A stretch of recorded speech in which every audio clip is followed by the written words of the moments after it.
എല്ലാ കൂട്ടുകാർക്കും ശുഭദിനം നേർന്നുകൊണ്ട് നമുക്ക് കിരണിന്റെയും കല്യാണിന്റെയും ഇന്നത്തെ നല്ലൊരു വിശേഷം കേട്ടാലോ. അങ്ങനെ ഇന്നത്തെ വിശേഷത്തില് ചന്ദ്രസേനെ ആക്രമിച്ച ആരാന്നറിയാൻ വേണ്ടിട്ട് കിരണും കല്യാണിയും കൂടെ CCTV ദൃശ്യങ്ങൾ പരിശോധിക്കുകയാണ്. പക്ഷെ അത് പരിശോധിച്ച് കഴിഞ്ഞിട്ട് അതിനകത്തുനിന്ന് ഒന്നും കിട്ടിയില്ല. കാരണം CCTV ദൃശ്യങ്ങളൊക്കെ ബ്ലറായിരുന്നു. അപ്പൊ അവർക്ക് മനസ്സിലായി അക്രമി എന്താണെങ്കിലും ആദ്യം CCTV ദൃശ്യങ്ങളാണ് നശിപ്പിച്ചത്, അതിനുശേഷമാണ് കയറിയിരിക്കുന്നത്. പെട്ടെന്ന് കല്യാണി പറഞ്ഞു, ഒരു പക്ഷേങ്കിൽ ആ വിക്രത്തിന് അതിനകത്ത് പങ്കുണ്ടായിരിക്കും. അവനും ആ ജെറി ജോൺ നിങ്ങളടുത്ത് സംസാരിച്ചുകൊണ്ടിരിക്കുന്ന കണ്ടല്ലോ എന്ന് പറയണ. കിരൺ പറഞ്ഞു, പറയാൻ പറ്റില്ല. ഇനി പറയുന്ന ഈ ജെറി ജോണ് ഗംഗാപ്രസാദ് ആണോന്ന്. കാരണം നീ ഓർക്കുന്നില്ലേ, കാർത്തികയുടെ വീട്ടിൽ വെച്ച നടന്ന സംഭവം അവിടെ കയറിയ സമയത്ത് അവിടുത്തെ CCTV ദൃശ്യങ്ങളൊക്കെ മായച്ചിട്ടുണ്ടായിരുന്നു. അങ്ങനെയാണെങ്കിൽ ഇവർ രണ്ടുപേരും ഒന്നാണോ? അങ്ങനെ വരുമോന്ന് കല്യാണി ചോദിക്കുക. പറയാൻ പറ്റില്ല, പഠിച്ച കള്ളനാണെങ്കിൽ ചിലപ്പോൾ ഇതിലപ്പുറം ചെയ്യുമെന്ന് പറയണം. പിന്നീട് അവര് ചന്ദ്രസേനൻ രൂപയുടെ അടുത്തേക്ക് വരുവാണ്. അതിനുശേഷം കാര്യങ്ങളൊക്കെ പറഞ്ഞു കഴിയുമ്പോഴത്തേനും ചന്ദ്രസേനൻ പറഞ്ഞു, അല്ലട മോനെ, അപ്പിനി എന്ത് ചെയ്യും? ആരാ എങ്ങനെയാ നമ്മൾ കണ്ടുപിടിക്കുന്നത്? എങ്ങനെയാ? അതൊന്നും ഓർത്ത് അച്ഛൻ ടെൻഷൻ അടിക്കണ്ട.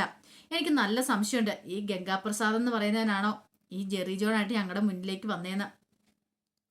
ഇത് കേട്ട രൂപ പറഞ്ഞു, അങ്ങനെ വരുമോന്ന് ചോദിക്കുകയാണ്. പറയാൻ പറ്റില്ല അമ്മേ, ഓരോ മനുഷ്യന്മാരല്ലേ.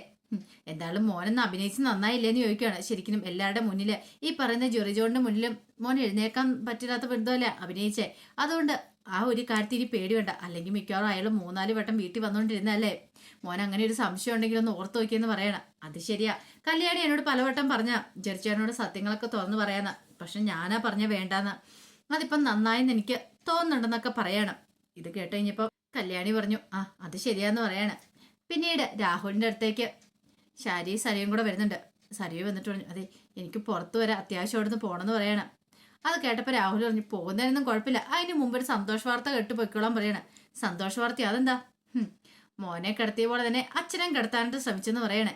അച്ഛനെ കിടത്താനായിട്ട്? അതെ, ആ ചന്ദ്രസേനായിട്ട് നല്ല ഇടി കിട്ടിയെന്നാ പറയുന്നത് കേട്ടെ. ഇത് കേട്ടപ്പം ഷാജി പറഞ്ഞു, സത്യമാണോ നിങ്ങൾ ഈ പറയണമെന്ന് ചോദിക്കും. ഞാനെന്തിനാ കള്ളത്തരം പറയണേ? അങ്ങനെ അച്ഛനും മോനും വീണെന്ന് പറയണേ.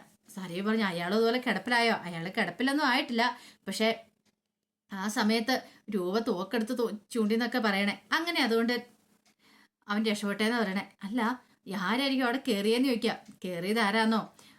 കല്യാണിക്കൊരു ചേച്ചി ഉണ്ടല്ലോ, കാർത്തിക. കാർത്തികയ്ക്ക് ഒരു ആങ്ങളയുണ്ട്. ആ കാര്യമൊക്കെ ഞാൻ മുമ്പ് പറഞ്ഞിട്ടില്ലേ. അയാളെ കയറിയെന്ന് പറയണേ. ഇത് കേട്ടപ്പം ഒരു നിമിഷം ആലോചിച്ചിട്ട് സറിയ പറഞ്ഞു, ഇത് നല്ല വാർത്തയാണല്ലോ എന്ന് പറയണം. മോള് വിഷമിക്കൊന്നും വേണ്ട, അധികം വൈകാതെ ഈ പറയുന്ന കിരണിന്റെ കല്യാണിന്റെ ഒക്കെ കാര്യത്തിൽ ഒരു തീരുമാനം ഉണ്ടാവും. ഈ ഗംഗാപ്രസാദ് ഇറങ്ങിയിരിക്കുന്ന എന്തിനാന്നോർത്തോണ്ടാ. കാർത്തിയെ സഹായിക്കുന്ന ഒരുത്തി അല്ലെങ്കിൽ വെറുതെ വിടാനായിട്ട് പോകുന്നില്ല. ആ കാര്യത്തിൽ എനിക്ക് ഉറപ്പുണ്ടെന്ന് പറയണം.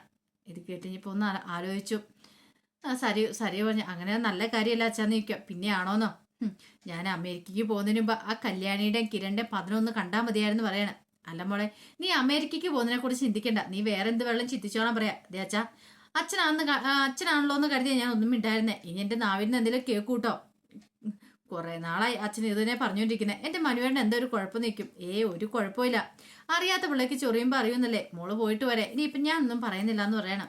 അങ്ങനെ സരയും കൂടെ പോയി കഴിഞ്ഞപ്പോൾ ശാരിയോട് പറഞ്ഞു, അവൾക്കൊന്നും ഇപ്പോഴും അറിയത്തില്ലല്ലേന്ന് ചോദിക്കുക. എങ്ങനെ അറിയാനാ രാഹുലേട്ടാ, പറഞ്ഞിട്ട് കാര്യമൊന്നുമില്ല. എല്ലാം അറിയുന്നതിന്റെ നിമിഷം അവള് തകർന്നു പോകും. അതിനൊക്കെ ചിന്തിക്കാൻ പോലും പറ്റുന്നില്ലെന്ന് പറയണം. ഇത് കേട്ടതും രാഹുല് പറഞ്ഞു, അതെ ഇനിയിപ്പം ഒന്നും പറയാനായിട്ട് പ്രത്യേകിച്ച് പോകണ്ട. അല്ലേ തന്നെ മോളുടെ മനസ്സ് ആകെപ്പാടെ കലുഷിതമായിട്ടിരിക്കുന്ന സമയം. എന്തെങ്കിലും ഇത് ഉണ്ടായിട്ടുണ്ടെങ്കിൽ പിന്നെ നമുക്ക് നമ്മുടെ മോളെ നഷ്ടപ്പെടില്ലേ എന്നൊക്കെ ഇങ്ങനെ രാഹുലും പറയണം. ശാരിക്കും വല്ലാത്തൊരവസ്ഥയായിരുന്നു. എന്ത് ചെയ്യണമെന്ന് അറിയത്തില്ല. ഇനിയിപ്പോൾ എന്ത് ചെയ്തിട്ടും പറഞ്ഞിട്ടും കാര്യമില്ലെന്ന് മനസ്സിലായി. പിന്നീട് ദീപയും കിരണും കല്യാണം കൂടെ സംസാരിച്ചുകൊണ്ടിരിക്കുന്ന സമയത്ത് കിരൺ പറഞ്ഞു, അല്ല ആ ജെറി ജോൺ ഇതിലായിട്ട് ഇങ്ങോട്ട് വന്നില്ലല്ലോ. ഈ പ്രശ്നം കഴിഞ്ഞപ്പോൾ ഇതിലായിട്ട് വന്നോന്ന് ചോദിക്കുക. കല്യാണം പറഞ്ഞില്ല എന്ന് പറയണം. അങ്ങനെയാണ് അയാളെ നമ്മൾ സംശയിക്കേണ്ടിയിരിക്കുന്നു പറയാം. ആ സമയത്ത് അങ്ങോട്ടേക്ക് താര വരുന്നത്. താര ചായയൊക്കെ ആയിട്ട് വരുവാണ്. ചായ കൊണ്ട് കൊടുത്തിട്ട് താരയ്ക്ക് ഭയങ്കര വിഷമത്തോടെ താര നിൽക്കുന്നുണ്ടപ്പോഴത്തേനും കല്യാണി പറഞ്ഞു, ആന്റി എന്തിനാ വിഷമിക്കേണ്ട കാര്യമൊന്നും ഇല്ലാന്ന് പറയണം. അച്ഛന്റെ കാര്യം ഓർത്തിട്ടെന്ന് പറയണേ. അച്ഛന് കുഴപ്പമൊന്നുമില്ല, അച്ഛന് ചെറിയൊരു പരിക്കൊക്കെയല്ലേ പറ്റുള്ളൂ, അതൊന്നും പ്രശ്നമുള്ള കാര്യമില്ല. ആന്റി എന്തിനു വിഷമിക്കണേന്ന് ചോദിക്കുക. ഇത് കേട്ടപ്പോൾ താര പറഞ്ഞു, ഞാൻ ആരും ഇല്ലാത്ത സമയത്ത് എനിക്ക് തുണിയായിട്ട് നിന്നാ. അപ്പൊ ആ അദ്ദേഹത്തിനൊരു പോറല് പറ്റി എനിക്ക് സഹിക്കാൻ പറ്റില്ലെന്ന് പറയണം. കല്യാണി പറഞ്ഞു, അതൊക്കെ ഞങ്ങൾക്ക് മനസ്സിലാവും ആന്റി, ഒന്നും സംഭവിക്കില്ല അച്ഛന് ഈ പറയത്തക്ക കുഴപ്പങ്ങളും കാര്യങ്ങളൊന്നും ഇല്ല. അതോർത്ത് ആന്റി വിഷമിക്കൊന്നും വേണമെന്ന് താരനെ ആശ്വസിപ്പിക്കുകയാണ്. പിന്നീട് കിരൺ പറഞ്ഞു, ഈ പറയുന്ന ജെറിയും ഗംഗാപ്രസാദും ഒന്നും തന്നെയാണെങ്കിൽ നമുക്കത് കണ്ടെത്തേണ്ട കല്യാണിന്ന് ചോദിക്കുക. കണ്ടെത്തണം കിരണേട്ടാ, ഒന്നിനും വെറുതെ വിടലെന്ന് പറയണം. ആദ്യം കിരണേട്ടൻ, പിന്നെ ഇപ്പൊ അവിടെ അച്ഛന്. രണ്ടുപേരെ ഉപദ്രവിച്ച അയാളെ ഒരു കാരണവശാലും വെറുതെ വിടില്ല. അതിനെന്തേലും വഴി പോംവഴിയൊക്കെ ചെയ്യണമെന്ന് പറയണം. അപ്പോഴേക്കും കല്യാണിന്റെ ഫോൺ ബില്ലടിച്ച് നോക്കി. ഇനിയിപ്പോൾ അമ്മയാണല്ലോ വിളിക്കുന്ന പറഞ്ഞ് കോൾ എടുക്കണം. എന്താ അമ്മേ ഇവിടെ വരെ അത്യാവശ്യമായിട്ട് വരാമെന്ന് ചോദിക്കും. ആ ശരി എന്നും പറഞ്ഞിട്ട് കോള് കട്ട് ചെയ്യണം. അമ്മ വിളിച്ചു. അമ്മ വിളിച്ചിട്ട് അവിടെ വരെ ചെല്ലാൻ പറഞ്ഞു. നേരം വെളുത്തോണ്ട് കിരണേട്ടൻ ഇപ്പം ഇറങ്ങി വരാൻ പറ്റുമല്ലോ, ഞാൻ തന്നെ പോയിട്ട് വരാമെന്ന് പറയാം. എന്നാലും ഞാൻ ഒറ്റയ്ക്ക് അതൊന്നും ഒരു കുഴപ്പമില്ല, ഞാൻ പോയിട്ട് വരാമെന്ന് പറഞ്ഞുകൊണ്ട് അങ്ങനെ ഇറങ്ങാൻ തുടങ്ങുമ്പോഴത്തേക്കും കിരൺ പറഞ്ഞ് സൂക്ഷിക്കണം കേട്ടോ, അതൊക്കെ ഞാൻ നോക്കിക്കോളാം എന്ന് പറയണം. അങ്ങനെ അവർ രണ്ടുപേരും കൂടെ സംസാരിച്ചതിന് ശേഷം കല്യാണി എന്ത് ചെയ്യുക രൂപയുടെ അടുത്തേക്ക് ചെല്ലുവാണ്. അങ്ങനെ ചെന്ന് കഴിഞ്ഞപ്പോഴത്തേനും രൂപയും ചന്ദ്രസേനും യാമിനിയൊക്കെ നിൽക്കുന്നുണ്ട്. ചെന്നിട്ട് ചോദിച്ചു, അല്ല എന്താ അമ്മയ്ക്ക് എന്നോട് എന്തോ പറയാണ്ടെന്ന് പറഞ്ഞേ, എന്നെ അത്യാവശ്യമായിട്ട് കാണണമെന്നുണ്ട് പറഞ്ഞ് എന്നാന്ന് ചോദിക്കുക. അതെ ഫോണിനകത്തൊരു മെസ്സേജ് വന്നു മോളേന്ന് പറയണം. ആ മെസ്സേജ് ഓപ്പൺ ആക്കി നോക്കി.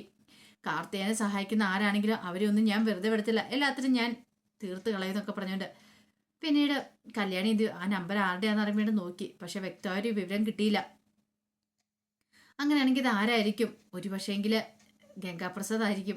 ഗംഗാപ്രസാദ് ഇങ്ങനെയൊക്കെ ചെയ്യത്തുള്ളൂ. ഈ സമയം രൂപ പറഞ്ഞ് എനിക്ക് എൻ്റെ കാര്യത്തിലോ ചന്ദ്രൻ്റെ കാര്യത്തിലോ പേടിയില്ല, നിങ്ങളുടെ കാര്യത്തിലാ. കിരൺ പിന്നെ ഇപ്പം വയ്യാതെ കിടക്കുന്നതുകൊണ്ട് കുഴപ്പമില്ല, അവർ അങ്ങനെ ഒരു കൺസിഡറേഷൻ കൊടുക്കുമായിരിക്കും. പക്ഷെ മോളുടെ കാര്യം അങ്ങനെയല്ല. മോൾക്ക് എന്തെങ്കിലും സംഭവിച്ചു പോയാൽ ഞങ്ങൾക്ക് സഹിക്കാൻ പറ്റുന്ന കാര്യമാണെന്ന് ചോദിക്കണം. കല്യാണി പറഞ്ഞു, എനിക്ക് എന്ത് സംഭവിക്കുന്ന അമ്മ പറഞ്ഞേ, എനിക്കൊന്നും സംഭവിക്കാനൊന്നും പോകുന്നില്ല. ആ കാര്യത്തിൽ അമ്മയ്ക്ക് ഒരു വിഷമവും വേണ്ടെന്ന് പറയാം. അല്ല മോളെ അതങ്ങനെയല്ല, എനിക്ക് തോന്നിയിട്ട് എന്തോ ഒരു അപകടം വരുന്ന പോലെ ഒരു തോന്നലുണ്ടാവുന്നുണ്ടെന്ന് പറയണേ. എന്തപകടം? ഇത് കൂടുതൽ ഇനി എന്താ അമ്മ വരാനുള്ളത്? ഒന്നും വരാനില്ലെന്നൊക്കെ പറഞ്ഞുകൊണ്ട് അങ്ങനെ അവരെ ആ രൂപനെ ആശ്വസിപ്പിക്കണം. ഈ സമയം ചന്ദ്രസേനൻ പറഞ്ഞു, ഞാൻ അപ്പോഴേ പറഞ്ഞ മോളെ.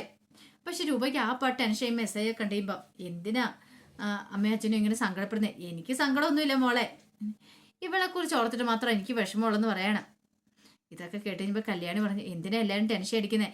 ആരും ടെൻഷൻ അടിക്കേണ്ട ഒരു കാര്യമില്ല, ഒന്നും സംഭവിക്കാനൊന്നും പോകുന്നില്ല. ഈ പറയുന്ന അവരെ ഒതുക്കാനുള്ള വിദ്യയൊക്കെ കിരണേട്ടൻ്റെ കയ്യിലുണ്ട്, കിരണേട്ടൻ അവരേക്ക് ഒതുക്കിക്കോളൂ എന്നൊക്കെ പറഞ്ഞ് അവർക്ക് ഉറപ്പ് കൊടുക്കുകയാണ്. പക്ഷെ എന്നാലും രൂപയുടെ ചന്ദ്രസേൻ്റെ മനസ്സിലൊരു ടെൻഷൻ ഉണ്ടായിരുന്നു. സ്വന്തം മക്കൾക്ക് എന്തെങ്കിലും സംഭവിക്കുമെന്നൊരു ബുദ്ധിമുട്ടായിരുന്നു അവരുടെ മനസ്സ് നിറയെ ഉണ്ടായിരുന്നേ. പിന്നീട് കുറെ സമയം കഴിഞ്ഞ് കഴിഞ്ഞപ്പം രാഹുലിനെ കാണാനായിട്ട് ശാരിയുടെ അടുത്തേക്ക് രൂപ വരുവാണ്. അങ്ങനെ രൂപയെ കണ്ടപ്പോൾ ശാരി വെച്ച്, ഓഹോ ഈ വഴിയൊക്കെ മറന്നുപോയായിരുന്നു രൂപയെ, ഇങ്ങോട്ട് കാണാൻ പോലും ഇല്ലല്ലോ എന്ന് പറയണം. കയറി വാന്നൊക്കെ പറയണം. ഞാൻ മാത്രമല്ല എൻ്റെ മരുമോളും കൂടെ ഉണ്ടെന്ന് പറയണം. അങ്ങനെ കല്യാണിയെ വിളിച്ചു. കല്യാണിയെ കണ്ടു കഴിഞ്ഞപ്പോഴത്തേക്കും സരിയുടെ മുഖം അങ്ങോട്ട് മാറി. സരിയു കടന്നൽ കുത്തിയോടെ മുഖം വെച്ചതിനോട് നിൽക്കുകയാണ്. അത് പ്രത്യേകം കല്യാണി ശ്രദ്ധിക്കുകയും ചെയ്തു. പിന്നീട് ഒന്നും അറിയത്തില്ലാതെ മട്ടില് ശാരി വെച്ചു, സുഖമൊക്കെ അല്ല ദീപേന്ന് ചോദിക്കുക. പിന്നെ സുഖമാണോന്നോ? ഭയങ്കര സുഖമാണെന്ന് പറയണം. ഒരു കാര്യം ഞാൻ പറഞ്ഞേക്കാം, ഇന്ത്യയിൽ നിങ്ങളുടെ ഭർത്താവ് എന്തെന്ന് ചോദിക്കും. അതെ അദ്ദേഹത്തിന് എഴുന്നേക്കാൻ പറ്റില്ല. എഴുന്നേക്കാൻ പറ്റില്ലെങ്കിൽ ബാക്കിയും കൂടെ ഞാൻ തല്ലി പിടിച്ചോളാം. എൻ്റെ ഭർത്താവിനിട്ട് എന്നിട്ട് പണി കൊടുക്കാണ്ട് നോക്കി ഞാൻ വെറുതെ കൈയും കെട്ടിയിരിക്കുമെന്നാണ് തോന്നുന്നത്. ഒരിക്കലും ഇല്ല, ഞാൻ വെറുതെ കൈയും കെട്ടിയിരിക്കാനൊന്നും പോകുന്നില്ല. എനിക്കറിയാം എന്ത് ചെയ്യണം എന്നുള്ള കാര്യം. ഇനി എൻ്റെ ഭർത്താവിന് നേരെ എൻ്റെ മക്കൾക്കും എതിരെ കൈ ഉയർത്തിയാണല്ലോ, ഈ കൈ ഞാൻ തല്ലി ഒടിച്ചങ്ങ് എടുക്കും എന്നൊക്കെ പറഞ്ഞ് ഭീഷണിപ്പെടുത്തണം. ഒരു നിമിഷം ഈ പറയുന്ന ശാരിയും സരയും ഞെട്ടിപ്പോയി. അവരൊരിക്കലും പ്രതീക്ഷിച്ച കാര്യമായിരുന്നില്ലത്. പിന്നീട് പറഞ്ഞു, അയാൾക്ക് കിട്ടിയതൊന്നും പോരല്ലേ, അയാൾ വീണ്ടും വീണ്ടും ഇങ്ങനെ വന്നോണ്ടിരിക്കുക. എത്ര തവണ വെച്ചാൽ ഞങ്ങൾ ക്ഷമിക്കുന്നത്, ഇനി ഞങ്ങൾക്ക് ക്ഷമയൊന്നും ഉണ്ടാകത്തില്ലെന്ന് പറയണം. ഇത് കേട്ടപ്പോൾ കല്യാണം ഒരു മതയമേ പറഞ്ഞേ നമുക്ക് പോയി കാണാമെന്ന് പറയണം. അങ്ങോട്ട് മാറി നിൽക്കുകയെന്ന് പറഞ്ഞിട്ട് ശാരീനെ സരിയും കൂടെ തള്ളി മാറ്റിയിട്ട് രൂപയും കല്യാണിയും കൂടെ അകത്തേക്ക് അങ്ങോട്ട് കയറി പോവാണ് രാഹുലിനെ കാണാനായിട്ട്. അപ്പോൾ അതിൻ്റെ വിശേഷങ്ങളൊക്കെ നമ്മളിന്ന് കാണുന്നത്. ഇതിൻ്റെ ബാക്കി വിശേഷങ്ങളുമായിട്ട് വൈകുന്നേരത്തെ പ്രമോയി വരാട്ടോ. ഒരിക്കൽ കൂടി എല്ലാവർക്കും ശുഭദിനം നേർന്നുകൊണ്ട് നിർത്തുന്നു. നന്ദി.